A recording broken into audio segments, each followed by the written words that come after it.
Anong ginawa mo sa mga damit ko, ha? Sakit. Ito lawan! Ito, may chlorine! Tapos ito, mga sunog!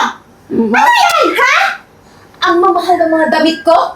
Tapos yun yung ginawa mo? Ay, Ha? ma'am, ang dami niyo po kasing pinapagawa sa akin. Nalito na po ako, kaya hindi ko na po namalayan yung ibang gawain ko. Naiwan ko po na...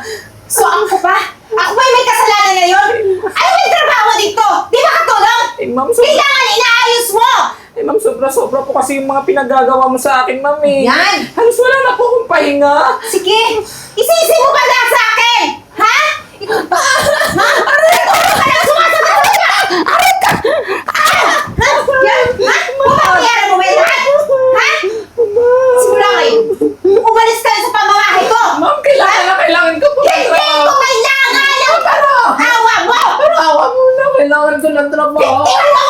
Kunin mo na lahat ng gamit mo! Ha? Ayoko na makita pagmumukha mo kung